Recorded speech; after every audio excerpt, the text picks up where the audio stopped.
আসসালামু আলাইকুম। প্রিয় দর্শক, অন্ডমঞ্চের আলাপচারিতায় আপনাদের সকলকে আমন্ত্রণ জানাচ্ছি।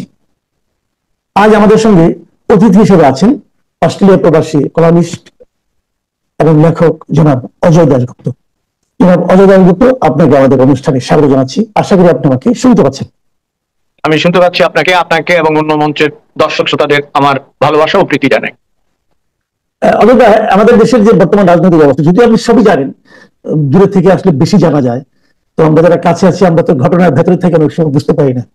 তো কতগুলি জিনিস এই মুহূর্তে খুব আলোচিত হচ্ছে। যেমন এটা জুলাই মাস, গত জুলাই মাসেই কিন্তু আন্দোলনটা শুরু হয়েছিল। বলতে গেলে সেভাবে বলতে গেলে যে আন্দোলনের 1 বছর আমরা ধরতে পারি।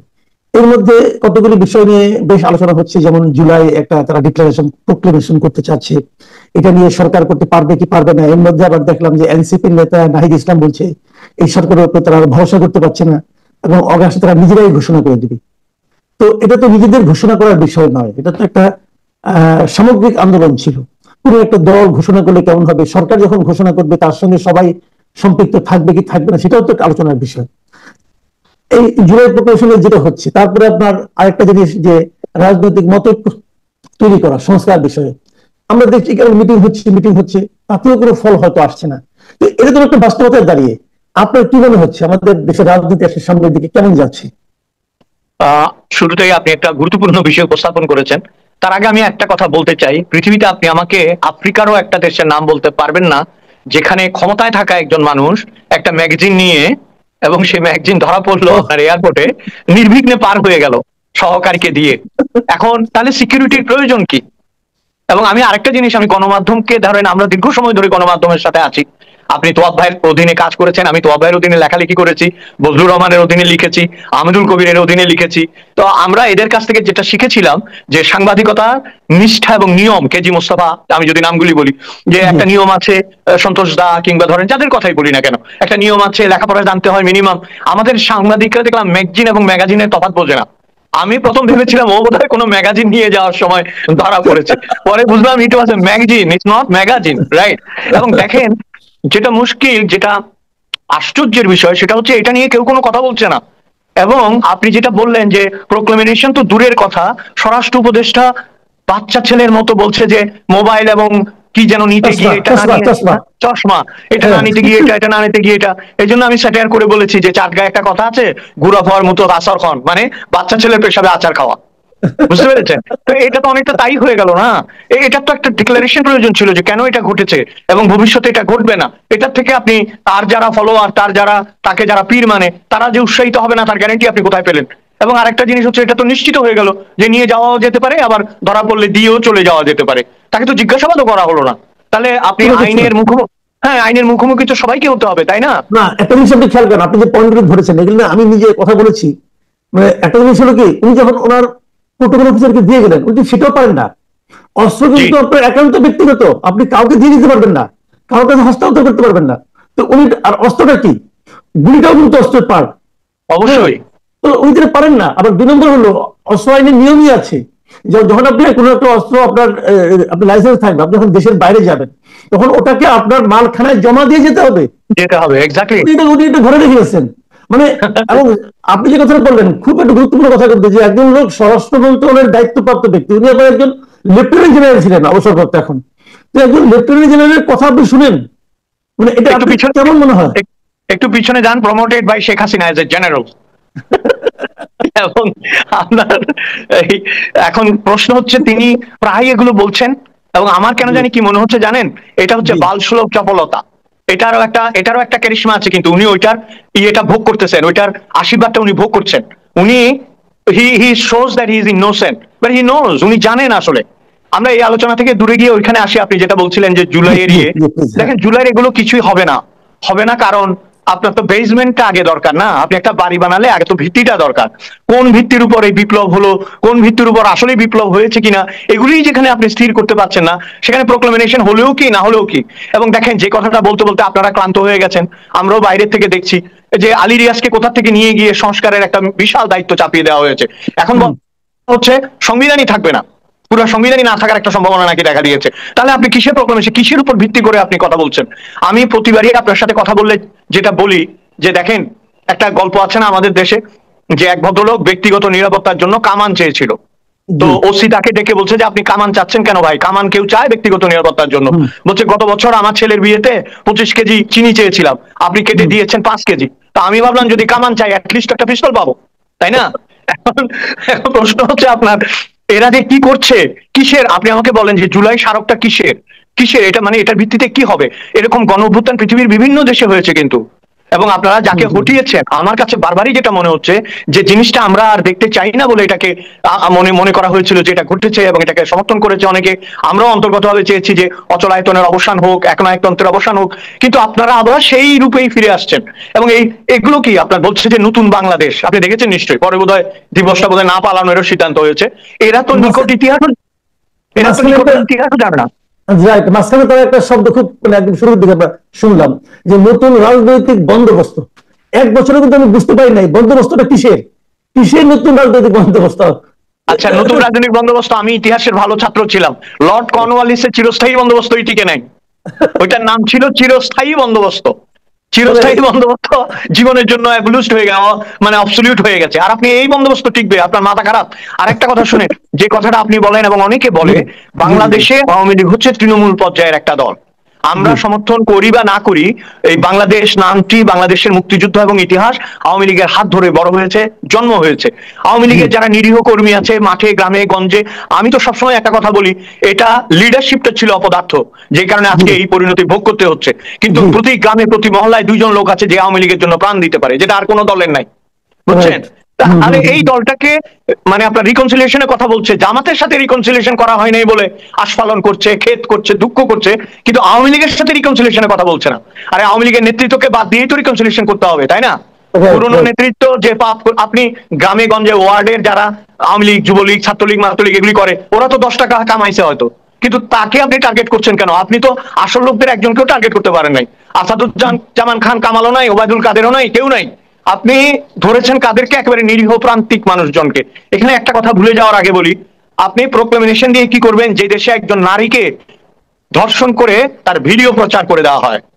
আপনি খেয়াল করেন কিন্তু খুব, এটা কিন্তু মেইন স্ট্রিম মিডিয়াতে প্রচার হয়েছে, নয় কিন্তু তাদের এক্সক্লুসিভ হিসেবে প্রচার করেছে একটা মেইন স্ট্রিম মিডিয়া। সেই মিডিয়া নিয়ে কেউ কিছু বললো না, ওই মিডিয়া তো পরে বন্ধ হয়ে যাওয়া ছিল। এবং আপনার এটা তো অনৈতিক এবং সাংবাদিকতার যে কোনো আইনের পরিপন্থী এটা, তাই না? আপনি তো ভিকটিমকে ওইভাবে ফোকাস করতে পারেন না। ভিকটিমের জীবন, ভিকটিমের সম্ভ্রম, তার পরিবারের ইজ্জত, আপনি এগুলি কাউন্টে আনেন নাই, তাই না? এখানে দেখেন, আমরা শুধু সংখ্যালঘু বললে তো হবে না, প্রত্যেকটা পরিবারের মধ্যে এখন একটা আতঙ্ক বিরাজ করছে। যে বাইরে যাচ্ছে যেসব মেয়েরা, তাদেরও একটা আতঙ্ক বিরাজ করছে। এবং আপনি প্রোক্লেমেশনের কথা বলছেন, ওটা দিয়ে আমার কি হবে যদি আপনি এটা ঠিক করতে না পারেন? একটা জাতীয় ফল উৎসব দেখলাম, সেখানে যেভাবে চুরি করলো, এবং এটা যে জাতীয় পর্যায়ে ভিডিও হয়ে আন্তর্জাতিক পর্যায়ে ছড়িয়ে পড়েছে, এইটার আপনি এটা দায়িত্ব নেবেন না? আপনি সামান্য ফল সংরক্ষণ করতে পারছেন না, আর ফলাফল সংরক্ষণ করবেন কি করে? ফলই তো রাখতে পারছেন না, তাই না? এগুলো কিন্তু মারাত্মক পর্যায়ে চলে গেছে। আপনার এখন সবকিছু দেখে মনে হচ্ছে কি যে তারা এত বড় একটা দায়িত্ব পেয়েছে, কিন্তু তাদের আচার আচরণ, কাজকর্ম, কথাবার্তা মনে হচ্ছে নন সিরিয়াস টাইপের। আপনার কাছে এটাই মনে হচ্ছে? আমার কি মনে হচ্ছে জানেন, মূল কুশীলবটা কিন্তু আড়ালে চলে গেছে। আমি নাম উল্লেখ করতে চাচ্ছি না, উপদেষ্টাদের অনেককেই আপনি আর দেখবেন না এখন ফোকাসে। এটাও ইচ্ছাকৃত, কিন্তু তারা তাদের ঘর গোছাচ্ছে এবং তারা তাদের কাজ করছে। সামনে যাদের ঠেলে দিয়েছে তারা হচ্ছে অর্বাচীন, এবং তারা প্রগল্ভ, এবং তারা খানিকটা মূর্খ। এই জন্য তারা যা মনে আসছে তাই বলছে। যারা নাটের গুরু, নাটাইটা যাদের হাতে, তারা পেছন থেকে গেলছে। আপনি সুতো আর ঘুরি দেখতে পাচ্ছি, নাটাই কিন্তু দেখতে পাচ্ছি না এখন। এটা কিন্তু ভয়ঙ্কর। এই অবস্থার মধ্যে আমরা কিন্তু জুলাই এসে পা দিলাম। এখন আরেকটা কথা বলা হচ্ছে যে নির্বাচন কবে হবে, অথবা আমি নিজে কিন্তু জিজ্ঞাসা করছিলাম যে ভাই নির্বাচন কি তাহলে ফেব্রুয়ারিতে হবে? উনি হেসে বলেন কি যে আদৌ কি হবে নির্বাচন? বাংলাদেশে আপনি আমাকে বলেন, হাতে গোনা 2-3টা নির্বাচন ছাড়া আর কোন নির্বাচন কি আসলে নির্বাচন হয়েছে? এবং এই নির্বাচন যদি হয়ও, আমি মনে করি না যে হবে না, হয়তো হবে চাপে, বিভিন্ন চাপে, আন্তর্জাতিক চাপে, লোক দেখানোর জন্য, ইন্টারন্যাশনাল কমিউনিটিকে বুঝ দেওয়ার জন্য, তারপরে ধরেন আর্থিক সহায়তা পাওয়ার জন্য, নানা কারণে we may have a election. কবে হবে এই গ্যারান্টি কেউ দেবে না। আপনারা কিন্তু, মানে আপনি নন, সকলেই আমরা একটা জিনিস ভুল করছি, ইউনূস সাহেব কিন্তু ইলেকশন কবে দেবে এই কথা বলে নাই। উনি সাবজেক্ট টু দ্য কন্ডিশন, উনি সাবজেক্ট টু দ্য কন্ডিশন, এইটা হলে এইটা হবে, এইটা হলে এইটা হবে, সংস্কার হলে হবে। তো সংস্কার কবে হবে কে জানে? হ্যাঁ, একটা লোক যে আমেরিকা থেকে এসছে এবং তিনি যে আমাদের দেশের ঘাড়ের উপর বসে আছে আজকে কতদিন, তাই না? আজকে কতদিন একজন রাষ্ট্রীয় মেহমান, ইংরেজিতে একটা কথা আছে, every guest after 3 days smell like fish, মাছের মতো গন্ধ ছড়ায় 3-4 দিন পরে। আমাদের এই অতিথি মেহমান তো যাচ্ছে না ভাই, ঠিক আছে? এখন আমরা এই জায়গা থেকে কি করে উত্তরণ পাবো? এবং সোজা কথা কি জানেন, একটু কাজের কথায় আসি, দেখেন হিউমার তো করছি আমরা, একটা কাজের কথা বলি। জাতীয় ঐকমত্য করতে হলে বাংলাদেশে অনেকগুলি ফ্যাক্টরকে মিনিমাইজ করতে হবে, এটা আমরা সবাই জানি। অনেকগুলি ফ্যাক্টরকে মিনিমাইজ করতে হবে, সেই ফ্যাক্টরগুলো মিনিমাইজ না করে আওয়ামী লীগের মতো একটা শক্তিশালী দল, জাতীয় পার্টির মতো একটা অর্ধভঙ্গুর দল, তারপর আরো কিছু দল আছে, এদেরকে বাদ দিয়ে আপনি একতরফা যেটাই করবেন সেটা আবারও প্রশ্নের সম্মুখীন হবে। আমি কিন্তু আওয়ামী লীগের পক্ষে বলছি না, আওয়ামী লীগের ওই নেতৃত্বকে আমি পছন্দ করি না এবং ফিরে আসুক এটাও আমি চাচ্ছি না। যে সমস্ত লোকরা, আমি গত আলোচনা তো আপনাকে বলেছি, যে নেতা তার কর্মীদের রেখে পালায় তার ফিরে আসার যৌক্তিকতা জিরো, ঠিক আছে? সে থাক, সে তার মতো বিদেশে আরামে জীবনযাপন করুক, তাদের টাকার অভাব নাই। কিন্তু যে দলটি মুক্তিযুদ্ধ, যে দলটি হেরে, আপনি জানেন বোধহয় পরশুদিন আহমদ সফার জন্মদিন ছিল, কালকে বা পরশু। তো আহমদ সফা একটা কথা দারুণ বলেছিল না, যখন আওয়ামী লীগ জিতে তখন তারাই জেতে, আর যখন আওয়ামী লীগ হেরে যায় তখন আমরা সবাই হেরে যাই। এই বাস্তবতা থেকে বেরোতে হলে একটা অন্য ধরনের রাজনীতির প্রক্রিয়া চালু করার কথা ছিল। কিন্তু আপনি যে কথাটা বললেন, দেখেন বয়সের কথাটা আমি গতবারও বলেছি, বয়সটা ফ্যাক্টর না, বয়স অনুযায়ী ম্যাচিউরিটিটা ফ্যাক্টর। এদের মধ্যে ম্যাচিউরিটির অভাব আছে, খেয়াল করেছেন? এবং ম্যাচিউর লোকজন যে কথা বলবে না, যে কাজ করবে না, ঠিক তাই করে চলেছে তারা। তাহলে ইমম্যাচিউর লোকজন দ্বারা একটা ম্যাচিউর রাষ্ট্র, যার বয়স 54 বছর, সে রাষ্ট্রটি চলবে কি করে? আমি তো এটাই ভেবে পাই না আপনার। আমাদের দেশে ধরেন কত বুদ্ধিজীবী, কত রাজনীতিবিদ, কত ধরনের অগ্রগণ্য মানুষ আছেন যারা লেখাপড়া করেন, দেশ বোঝেন, রাষ্ট্র বোঝেন, তাদের কাউকে আপনি সামনে দেখবেন না। এটা অত্যন্ত দুঃখজনক। কিন্তু রাষ্ট্রের কিছু ফেস থাকে, ফেস ভ্যালু থাকে, সেই লোকগুলোকে ক্রমাগত হটিয়ে দিয়ে কেবল একজন লোককে সামনে রেখেছেন, নোবেল বিজয়ী। ভাই, পৃথিবীতে যদি কেবল নোবেল বিজয়ী সামনে থাকতো তাহলে তো অন্য ইতিহাস হতো, তাই না? নোবেল তো নানা কারণে মানুষ পেতেই পারে, Nobel nothing but a prize only, তাই না? রবীন্দ্রনাথ তো 1913 সালে নোবেল পেয়েছেন, রবীন্দ্রনাথ তো কংগ্রেসের সভাপতি হন নাই, তাই না? রবীন্দ্রনাথ ভারতবর্ষ পরিচালনা করতে চান নাই, তাই না? রবীন্দ্রনাথের শান্তিনিকেতন নিয়েছিলেন। আপনার নোবেল আমরা মাথা নত করে স্বীকার করি, প্রথম পদ্মাবারের বাঙালি আপনি নোবেল পেয়েছেন, কিন্তু এখন যে কাজগুলো ঘটছে সেটা নোবেল এবং আপনাকে জিরো করে দিচ্ছে। এটা তো বুঝতে হবে, তাই না? জিরো হয়ে গেছে, now it goes to be minus only. অনেকে আপনি এটা শুনেছেন কিনা জানি না, আমাদের এখানে অনেকে কিন্তু এমন ধরনের কথা বলে যে নোবেল, আপনার মিয়ানমারে যে নোবেল আহত হয়েছে আর আমাদের এখানে এখন নিহত হচ্ছে। এটা মন্দ বলে নাই, আমাদের এখানে নিহতই হয়ে গেছে। এবং শুধু ইয়ে নয়, আপনার দেখেন মানুষের যারা নোবেল পায়, আমি তার প্রতি শ্রদ্ধা রেখেই বলছি, তাদের আচার আচরণ কথাবার্তার মধ্যে কিন্তু ওজস্বতা থাকে, শুধু ব্যবসা থাকে না। ও আপনার একটা তেজ থাকে, কথার মধ্যে একটা অনুপ্রেরণা থাকে, ঐক্যের একটা ব্যাপার থাকে। হ্যাঁ, আপনি মিষ্টি করে হাসলেন এবং চুপ করে থাকলেন, এটাতে আসলে আমি জানি না, এটাতে আমার কথা হচ্ছে এটা রাষ্ট্র পরিচালনার জন্য এর কোনো প্রয়োজন নেই। আপনাকে কোথাও কোথাও দৃঢ় হতেই হবে। যারা রাষ্ট্র পরিচালনা করেছেন এবং যারা পারেননি, দেখেন না পেরেও কিন্তু নেলসন ম্যান্ডেলা একজন হিরো। তিনি রাষ্ট্র পরিচালনা করতে পারেননি, সরকার পরিচালনা করতে পারেননি, কিন্তু he is a national hero. কারণ তিনি জানতেন কখন নিতে হবে, কখন ছেড়ে দিতে হবে। আমাদের দেশে কখন নিতে হবে এটা জানে, ছেড়ে দিতে হবে কেউ জানে না, এটা ছাড়ার কথা কেউ বলে না। না, এবং যতক্ষণ পর্যন্ত তাকে তাড়ানো না হয় সে যায় না। এটা একটা অদ্ভুত জিনিস। কিন্তু উনি কাজটা যে পারছেন না এটাও বুঝছেন না, বুঝলেও বলছেন না। বুঝছেন না, হয়তো টের পাচ্ছেন কিন্তু বলছেন না। এবং এই না বলাটাই যে বলছিলাম না আপনার, যে মানে নোবেল বিজয়ীদের অনেক বক্তব্য আছে যেগুলি উদ্ধৃত করলে সহজ হয়ে যাবে, সেই রকম উদ্ধৃতিও তো পাচ্ছি না আমরা। উনি যদি এগিয়ে এসে বলতেন যে রাষ্ট্রের এই কারণে, ঐক্যের কারণে, এই কারণে এইটা আমি করব, এই ধরনের কথাও তো বলছেন না, তাহলে আমরা ভরসাটা পাবো কোথায় আসলে? আমি একটা কথা আপনাকে বলতে চাই, আমাদের তো সময় সংক্ষিপ্ত, আমি একটা কথা বলতে চাই যে পজিটিভ বাংলাদেশ, হ্যাঁ, positive Bangladesh is too much needed now. আমি কাদের জন্য ভাবি জানেন? আমাদের জীবন কিন্তু আমরা যাপন করে ফেলেছি, আমাদের জীবন আমরা যাপন করেছি, আমরা অনেক ইতিহাসের সাক্ষী, আমরা 75-এর সাক্ষী, আমরা আপনার নানা ধরনের অগণতান্ত্রিকতার বিরুদ্ধে ঐক্যের সাক্ষী, বাংলাদেশের উন্নতির সাক্ষী, বাংলাদেশের ক্রিকেটের সাক্ষী, অনেক কিছু সাক্ষী আমরা। যে বাচ্চাগুলো এখন বড় হচ্ছে তাদের কথা ভাবতে হবে। তারা কিশোর গ্যাং দেখছে, তারা মদ দেখছে, তারা লুটপাট দেখছে, তারা দেখছে অস্ত্র নিয়ে বিমানবন্দর দিয়ে পার হয়ে যাওয়া যায়, তারা কোনো ঐক্য দেখছে না, আশা দেখছে না, ভবিষ্যৎ দেখছে না, চাকরি দেখছে না। এই ধরনের একটা বাংলাদেশের জন্য আপনি জুলাই বিপ্লব করেছিলেন। যে বিপ্লবী আপনি করেন, আপনি মানুষকে তো একটা ডেস্টিনেশন, একটা পথ, একটা গন্তব্যের কথা বলবেন। আপনি খেয়াল করেন গত 6 মাস অর্থনীতির কোনো খবর নেই, গত 6 মাস বিজ্ঞান প্রযুক্তির কোনো খবর নেই, গত 6 মাস 1 বছর আপনি কোনো শান্তি শৃঙ্খলা শিক্ষার খবর নেই। আপনি শুধু একে হটাবো ওকে হটাবো, আমার এই সংস্কার আমার এটা, this is not the way Bangladesh. আমার মনে হয় না বাংলাদেশ এটা ডিজার্ভ করে। বাংলাদেশের মেহনতি মানুষ, শিক্ষিত মানুষ, অর্ধশিক্ষিত মানুষ, গরিব মানুষ, দরিদ্র মানুষ, এরা এটা ডিজার্ভ করে না। এদেরও ভালো থাকার অধিকার আছে এবং ভালো থাকার অধিকারের জন্যই মুক্তিযুদ্ধ হয়েছিল।